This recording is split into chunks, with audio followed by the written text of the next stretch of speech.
music that's out there now. It would be different. But you were dancing to it though, right? I used to. I'm trying to get that deflected to somebody else as well.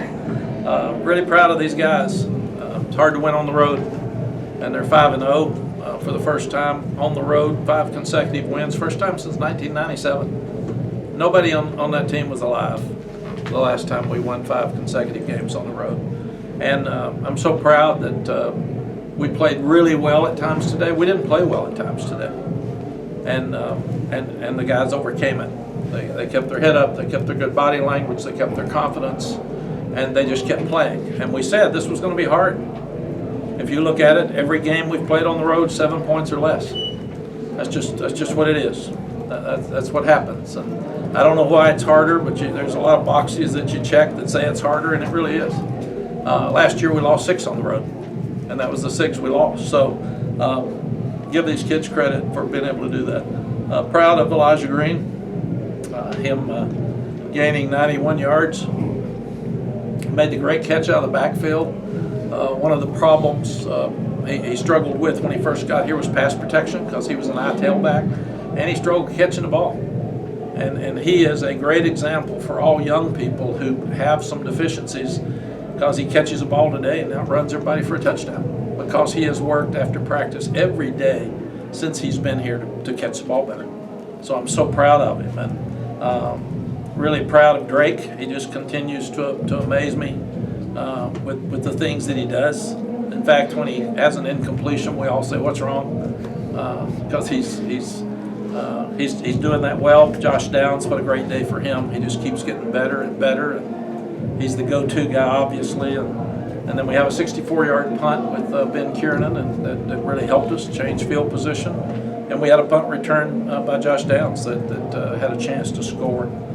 Defensively, I was disappointed in the first half. Their 3 receivers are out, so you figure they're going to run the ball, and they haven't run the ball all year. So we've got to handle that better because they start with a kickoff return for about 34 yards and have some excitement and enthusiasm, and then take it right down and score. And for some reason, we don't start well offensively, so we've got to continue to look at that and see why we're not starting well in the first quarter offensively. And then we come out at halftime and we do really well for the third and fourth quarters. I was really proud of the defense that they stepped up and had 3 or 4 3 and outs immediately. The turnover they had in the first quarter led to points, but we got to stop the run better. Really disappointed in the offense at the end that we didn't finish the game on offense. We had the ball twice with 10-point lead. You have got to finish the game. You've got to finish the game, and we didn't kill much clock or finish the game, and you got to do that. We've got to go back and look at that because you can have a 4-minute offense and still run your same offense, and that was disappointing for us. But overall, felt like the guys understood where things are. Brennan Armstrong is one of the best quarterbacks the ACC's ever seen, and to have him hit it was 14 of. What was it? 17 of 35 with 1 interception is really good, and he's hard to sack because he's so athletic. And he ran for 70-something yards, but like Drake, he's been their leading rusher, so that was pretty good to keep him down inside. Give Tony Elliott credit. They played hard, they played well, and they gave themselves a chance to win. So Tony's got things headed in the right direction, and give our kids and coaches a lot of credit. We're 8-1. I don't think we got anybody hurt today. If we did, it wasn't bad, and we should be better next week. We were trying to fill some holes on defense today with moving this one around. We had Kamen Rucker playing both places, and it's confusing. We the wheel route, we had Malachi Hambrick in there, and he probably hadn't been in there enough to cover the wheel route. Javari Ritchie was trying to play both places, power end and 3 techniques. So, and it was hot, it was humid, and we got to get those backup guys so we can trust them more. We just have to do that. So, questions? When they took the lead to go up 21-17 in the third quarter, immediately Drake to Josh, you guys go down and score, and you needed your standouts to step up, and they stepped up in that situation. Yes, Drake has so much confidence. He has so much composure. and he competes. And Josh is the same way. He's those two guys are as competitive as anybody I've ever seen. And Josh came to me, I think, when it was 21-17. He said, "We're good, Coach. We got it. Don't worry about it." I wanted to say, "Well, pick it up. I hear you. I want to see it, brother." But that's just the way these kids have done. I heard the defense in that late third and early fourth quarter saying, "Guys, they just gave us a chance to win a game. We're ahead. They don't score, they don't win the game. So come on, man, knock a ball loose." So they are truly player-led, and they're trying their hardest to make sure that they're accountable to each other. At 15 catches, 166 yards for Josh. Another huge game after last week. I mean, he's one of the best wide receivers you've coached, or how impressive? Yeah, Ross, he really is, because he doesn't drop a ball. He can get open. They can't cover him man-to-man, and he usually takes two. The coaches have done an amazing job this year moving him around. It got last year in the last part of the season where he was bracketed every time, and he still caught a bunch of balls, but he wasn't as effective. And now they can't find him. The little tunnel screen for a first down on 3rd and 10 was key and huge, and he's just he's elusive. He's hard to tackle. He's tough, and he can catch, and he catches the ball anywhere. And he plays or practices like that every day. It's hard to do that. It's hard to do what Drake's done anyway, but it's hard to do what Drake's done as a freshman. It is hard to play at this high level for 9 straight games. Freshmen don't do that. You keep waiting on that freshman moment. Now, early in the game, I said, "Oh my gosh, I hope we haven't found it." But he didn't. He came out of it, and he played great. Same with Josh. And the best thing about them, they practice that way every day. And they just know, I mean, and Josh is so competitive. If you're not throwing it to him, most of the time he's mad, because he wants the ball in his hands. Mack, if I've got it right, that's... Oh, go ahead. No, that's fine. Get me next, Mack. Think back to fall camp when you were having a quarterback battle. What was your misgiving about Drake being your starter that you felt the two of them were competing? It's a great question. There's absolutely no misgiving. Jacoby Criswell's really good. He is really good, and he would be starting at most of the schools in the country. And those guys were that competitive. You see our spring game, it was like that in the spring game. I mean, you walk out of there and say, "You know what?" And then every day that we'd say, "This is special," the next day the other one would jump up. So it was truly an absolute battle to compete for the job, because they're both so good. Phil Longo has done an unbelievable job with our quarterback room. He's had good quarterbacks, and if you look across the country, when you don't have good quarterbacks, you're going to get fired. You have to have a good quarterback in order to win, and you better have 2 or 3 of them, because one of them's going to quit, and one of them may get hurt. And Phil has an unbelievable quarterback room, and he's still recruiting all over the country at a high level. We've been so lucky that Sam and Drake were 2.5 hours from us. So we've been really, really lucky. If you have to go find them, that's different. But we have been so blessed to have great quarterbacks this close to us in Charlotte. Adam? If I've got it right, that's 3 straight wins overcoming a second half deficit for you guys. And obviously the 5 wins on the road by a total of 18 points. I mean, are you ready to say this team just has it, whatever it is, in terms of being able to just write these things out and find a way? Like, I mean, it seems like that's what has happened here. Yeah, I'm 3 weeks away from being ready to say this team has it. But I'm really, really pleased that all of the things that we've struggled with our first 3 years, winning close games, and even more so winning close games on the road, this team is doing. And that's what's fun.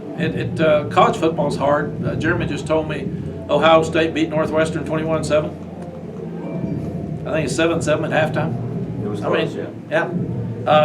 TCU had to come from behind to beat Texas Tech. I mean, it's hard out there, man. So you got to play good, and you got to play good every week, and you've got to have a quarterback, and you got to knock a ball loose. You got to protect the ball, and all those things that you have to do, this team is doing. And we're getting better in the kicking game. That we can make differences in the kicking game now. We haven't been able to do that for the first 3 years either. Mack, Going was back- that onside kick that Antoine recovered, did you tell them before they went out, like, we just want possession, or? I did, and he shouldn't have gone down. You go down when there's less than 2 minutes left. So he remembered we made such a big to-do out of Nesbitt, but 31-28. How much is winning all these close games? How much do you see the confidence that the kids have when you're trailing in the second half? How much do you feel that? Yeah, they don't blink, and that's a really important thing. These are some of them teenagers and kids that have a tremendous amount of pressure and want to win a lot, and a lot of teams crumble. And this bunch just hasn't. They just continue to play at a high level with confidence, and they continue to pick each other up. I will say that. Most guys, even at the first of the year, we had a couple of guys arguing on the sideline because they were frustrated that they didn't make plays. That's gone because everybody wants to win, and everybody knows everybody wants to win. And excuse me, that's why they're just picking each other How up. much do you cringe sometimes when you see Drake take off and run like a fullback instead of a quarterback? You know, he's better. If you'd have seen him early, you would have cringed less now. But he ran for another 70, 90, 95. 74 net. So he's a huge part of our offense with his ability to run, because it's hard for people to cover us because we're so talented and he's so accurate. And then if they blitz, he hits them because he gets the ball out of his hands fast. He's got a quick release. But if they're rushing 3 or 4 and he sees it, he's going to get 7 or more. And that's a huge part of our offense. Mack, talking about the moving pieces on the defense today, Cedric Gray, career high 16 tackles, gets the tip for the interception. It seems like when there's been inconsistencies with this defense this year, he's always a mark for consistency. How important is he to this defense moving forward? How important was he today? I feel Cedric Gray is the best player on our defense. He makes tackles every game. He's all over the field. He's a true leader. He's very, very positive and upbeat. And he's kind of got a quiet demeanor, but he picks them up. And he and Power, because we're thin at linebacker position, have played a lot of plays.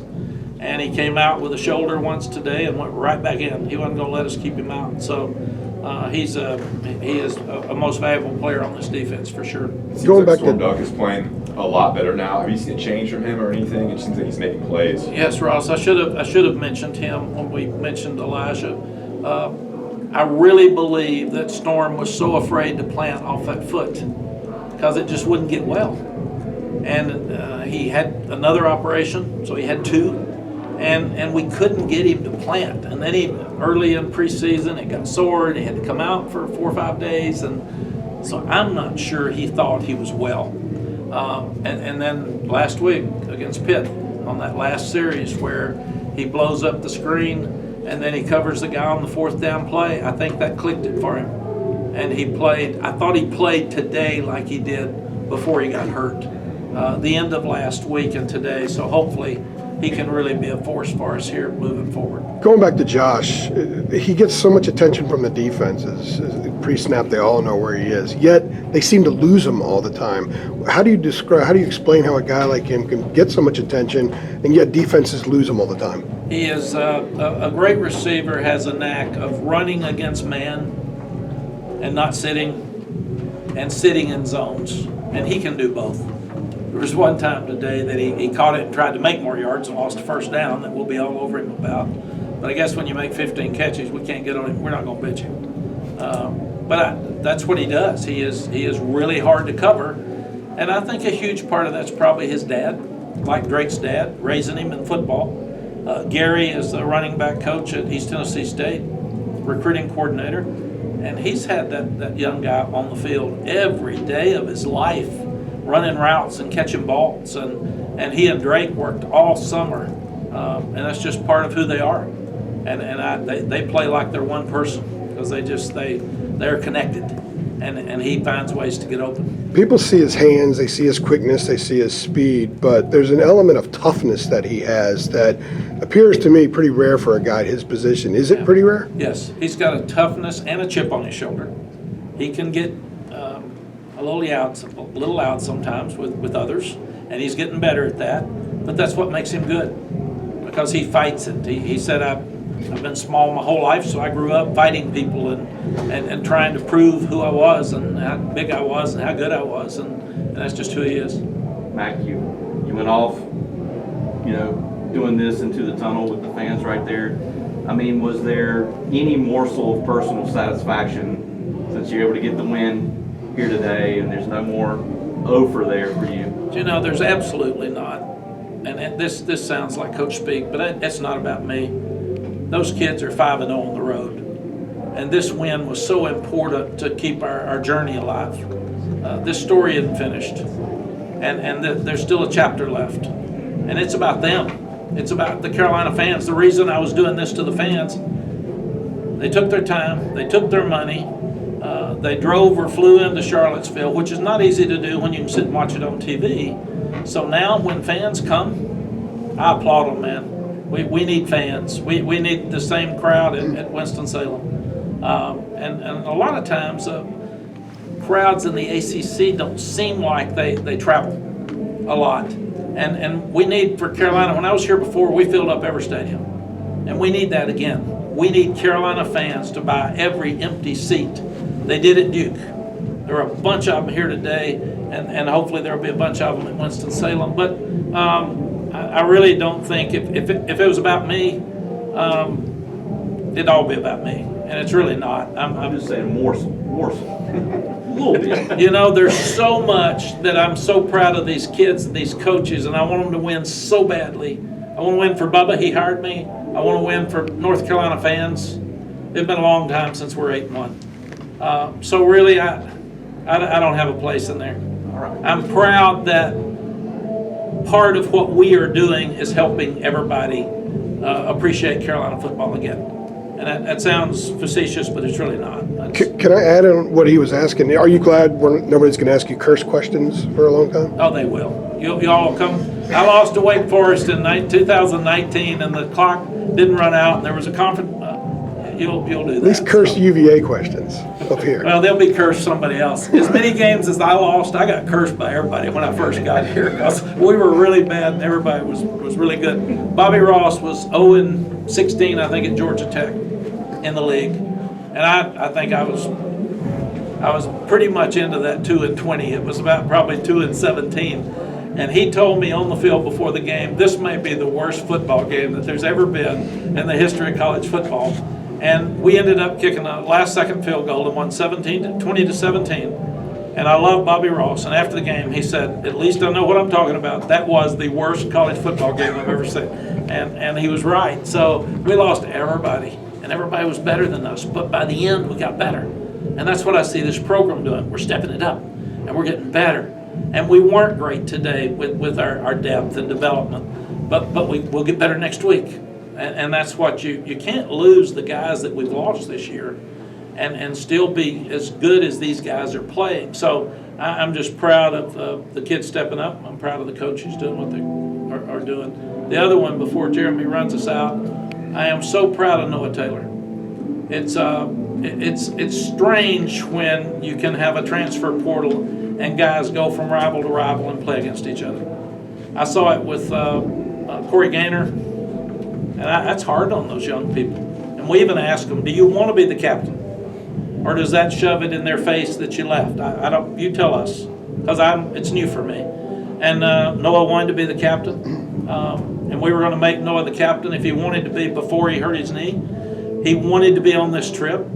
It's his birthday. He's got 25 people here to watch him play. It's hurt him with the NFL draft, obviously. And for the first time in my career, they sang happy birthday to him in the locker room and had a birthday cake for him. So we're trying to make a really difficult situation for an outstanding young man real positive. And I'm really, really proud of him. He gave the pregame talk. I don't know what he said. I got all the coaches out of the room, and I said, Noah, tell them what they got to do to win the game. And I should have told him by more than 3. All righty, Coach.